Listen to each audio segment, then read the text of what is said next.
Field music, music played on the battlefield, has been a part of the American military tradition since the founding of our country. During the American Civil War, field music was codified by both the North and the South and used to maneuver large numbers of men across the battlefield. Simply keeping people in step makes them march to the battlefield, march across, and stay in line much better than not doing so. You might notice a number of different instruments being used in field music, and they're not the same instruments that were used, say, today in the modern high school band. But the field music units of the American Civil War in many ways are the foundations of the band spirit in the United States. One of the things that you'll find is a drum major with a mace. Mace is a long, heavy object, which originally, back in the days of knights in armor, was a weapon. Big, heavy thing you would take and swing down on top of people. And in doing so, the people behind you could see what you were doing, and they would follow the person with the mace, so the mace became a symbol of leadership. Well, because it's large and easy to see, it's used in the battlefield to give signals. Left, left, left, right. Can be held up very high, can be spun around, can be used to keep the whole band, the whole group of people in the Field Music Corps working together. I've been asked many times why the musicians get the extra markings on their uniforms. This one, barred across the front with light blue for infantry, might be with yellow for cavalry or with red for artillery, is not just to make the musicians prettier, but to make them easy to find in a moment during the battle. In the midst of all of the clouds of smoke, the officers needed to be able to find the musicians. Find the musicians, you may ask. Why would that be? Well, because the musicians were the signal officers of their day. The officer would turn to the musician and say, "Sound charge, go to the left, retreat." The musician would pick up their instrument and send those signals, and the people would respond. The army would respond with what they were supposed to do. There were three main instruments used to signal on the battlefield: the fife, the bugle, and the drum. The bugle is probably most often seen because of the cavalry carrying it. It could be slung and carried while you were riding your horse, whip it out, play, and you were doing fine. Fife takes two hands to play. Drum needs to be slung across you. Neither of those work particularly well from horseback. So many of us are used to the idea of bugles sending calls because we've watched the movies of the cavalry battles in the Old West. Let me start with the fife. The fife is an ancient instrument used very early in the United States. We borrowed it from our friends, the British. Well, they weren't our friends when we borrowed it from them. 6 holes, one place to blow across. I'm not a particularly good fifer, so I have what's called a cheater, which makes it possible for me to play much easier.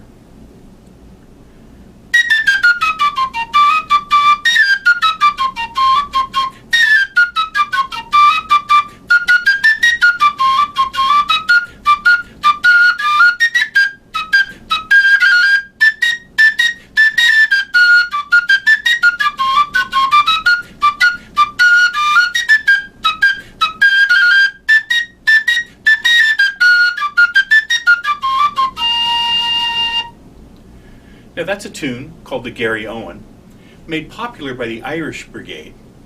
The Irish Brigade out of New York had lots and lots of Irishmen in it, and of course they brought Irish music with them.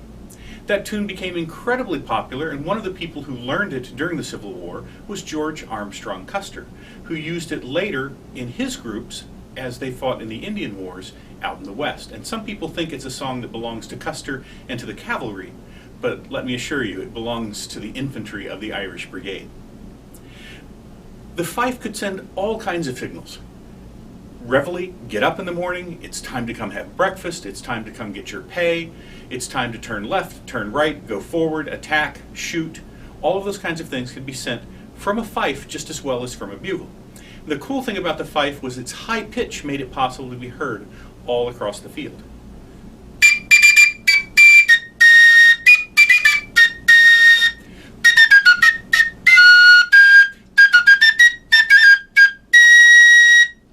Very high pitched, very easy to play. With the addition of a cheater, it was very simple to take someone who didn't play fife at all and make them into a fifer because every unit needed one. As I said earlier, the bugle was highly valued by the cavalry. Now, this is a bigger bugle than most of us are used to seeing because modern bugles are pitched in the key of F or G, which is a smaller instrument and a higher pitch. But this is a B-flat bugle of the kind that might have been used during the American Civil War. It's certainly the pitch level that was used then. Nice thing about that is B-flat is the modern trumpet and cornets, same basic pitch.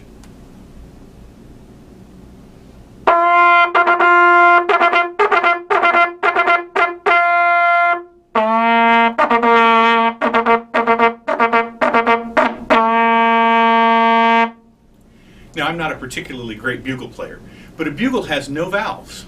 It's one single horn, and you have to play the fundamentals and then the overtones to play the different pitches, to play the different music that was used during the battles. One piece has survived to us from the Civil War, and that is called taps.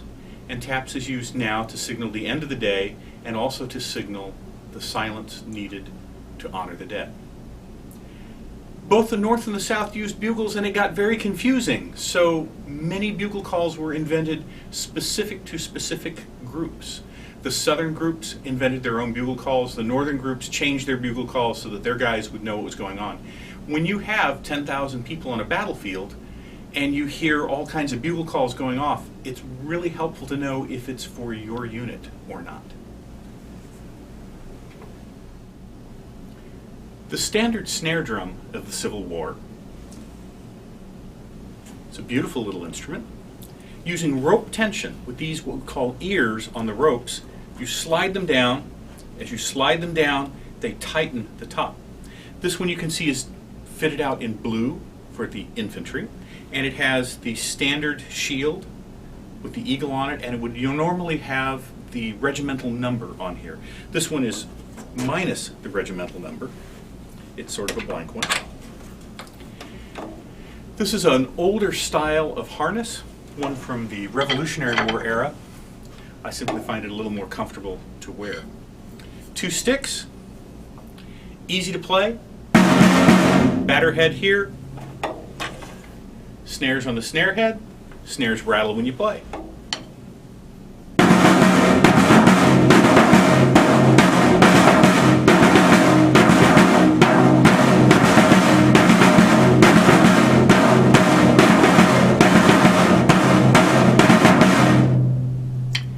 That was the basic call.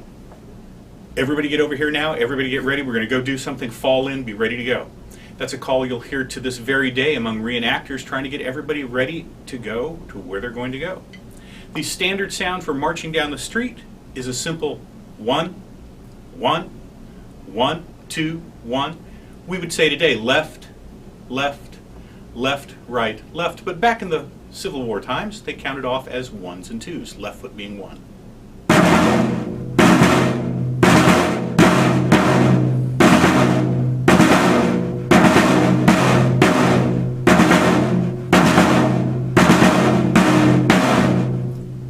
This is, of course, the ancestor of the modern-day snare drum for the marching band. You'll notice it's a lot lower sound, a lot ringier sound. In the modern day, we have the ability to tune the instrument much, much tighter, and the ability also to put underneath it some padding which keeps the head from ringing quite so much.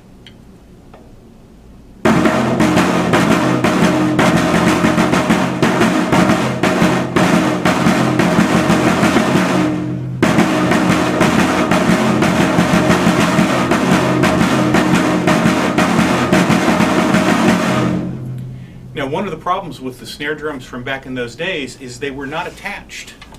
And as you're wandering along and the wind got up, they would tend to blow along, and a lot of times drummers ended up simply turning their sticks over, putting one hand on here and playing,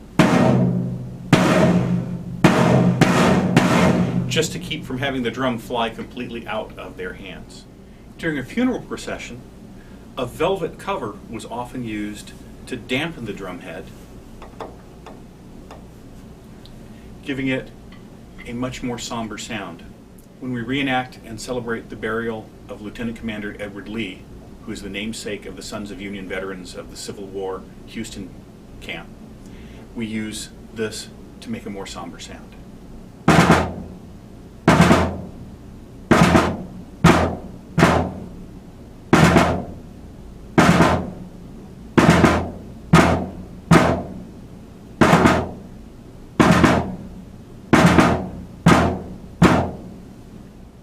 The bass drum of the time was very similar to the snare drum in that it has ropes tying the two heads together with the little ears which slide up and down to tighten the heads.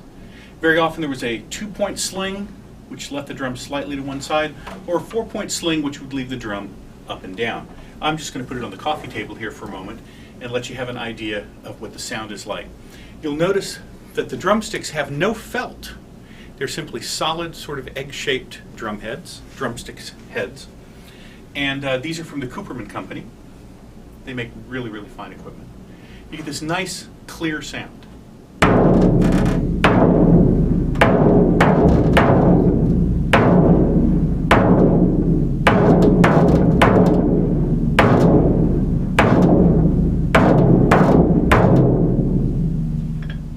Now you notice there's a lot of ring to that sound because there is no muffling done in the drums back in the day. Now most of the time today, musicians who like their drums muffled and like them a lot less ringy will put muffling on the inside, or sometimes reach like I just did and put their hand on the drum head to muffle that to keep the ring from happening quite so much. It's quite a pretty sound though for a bass drum from back in the day. All three of these basic instruments, the snare drum, the fife, and the bugle, could be used to send individual signals across the battlefield to the units that were involved. Gathered together for parades, you had a large group of people who were capable of keeping all of the instruments playing together, working together so that everyone stayed in step and marched in the parade. And to this day, that's one of the fun things to do, is to march with a group that knows what they're doing, playing on these old instruments. Again, I'm Dr. Stephen Duncan, Director of Fine Arts, Galveston Independent School District, a member of the Sons of Union Veterans of the Civil War, also a member of the 69th New York State Volunteers Historical Society.